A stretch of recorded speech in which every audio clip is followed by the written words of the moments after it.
वर्ष 2018 में पूछे गए जीव विज्ञान के महत्वपूर्ण प्रश्न।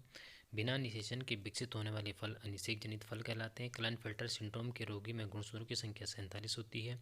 मरुस्थलीय पादपों में पत्तियां रूपांतरित कांटों में होती हैं। प्रतिजैविक का निर्माण सूक्ष्मजीवों के द्वारा होता है। यौन संचारित रोग एड्स, सिफिलिस, गोनोरिया हैं। द्विसंकर क्रॉस पर आधारित मेंडल का तृतीय नियम है। बायोपायरेसी बहुराष्ट्रीय कंपनियों द्वारा राष्ट्र या बिना वहां के लोगों की अनुमति या भुगतान के प्राकृतिक संसाधनों का प्रयोग करना बायोपायरेसी कहलाता है। पादप संरक्षण के उद्देश्य: नंबर 1, पर्यावरणीय संतुलन बनाए रखने में।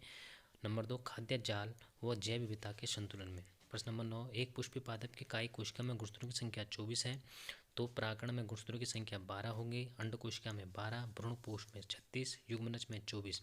जनसंख्या विस्फोट: जनसंख्या में होने वाली वृद्धि को जनसंख्या विस्फोट करते हैं और इसको नियंत्रित करने के उपाय: गर्भ निरोधक युक्तियों का प्रयोग करके बाल विवाह रोकना एवं जागरूकता फैलाना। चिकित्सा सगर्भता समापन: यह दवाइयों का उपयोग करके गर्भावस्था को समाप्त करने की एक तरीका है। इसके दो प्रभाव: बाद की प्रजनन क्षमता पर गर्भपात का प्रभाव, गर्भपात के बाद समय से पहले प्रसव होना इसके प्रभाव हैं।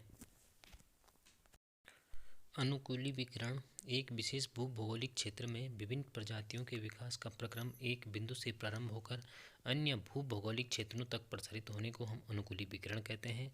इसके उदाहरण हैं ऑस्ट्रेलिया मार्स एवं डार्विन फिंच। मलेरिया को फैलाने वाले जीव प्लाज्मोडियम, सामान्य जुकाम को फैलाने वाले जीव राइनोवायरस। प्रतिरक्षीकरण क्या है? जब हमारा शरीर किसी रोग के विरुद्ध टीकाकरण द्वारा प्रतिरक्षा प्राप्त कर लेता है तो इस प्रक्रिया को प्रतिरक्षीकरण कहते हैं। निष्क्रिय प्रतिरक्षीकरण का उदाहरण: सांप के काटे जाने पर रोगी को जो सुई लगाई जाती है उसमें सर्पजीवी विष वेनम के विरुद्ध निष्पादित प्रतिरक्षा होती है। इस प्रकार का प्रतिरक्षीकरण निष्क्रिय प्रतिरक्षीकरण कहलाता है।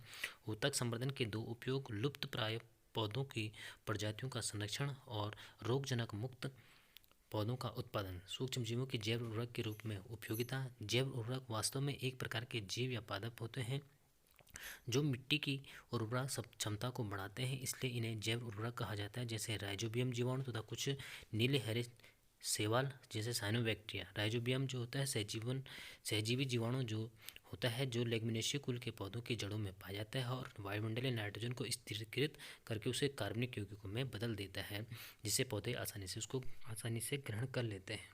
मुक्त जीवी नाइट्रोजन स्थिरीकरण जीवाणु जैसे एजोक्टोबैक्टर, नाइट्रोबैक्टर, नाइट्रोसोमोनास जो नाइट्रोजन स्थिरीकरण को करते हैं। माइकोराजा ये भी जो नाइट्रोजन स्थिरीकरण में महत्वपूर्ण भूमिका को निभाता। अनावृति बीजी पौधों के कुल के जड़ों में उनके पौधों की जड़ों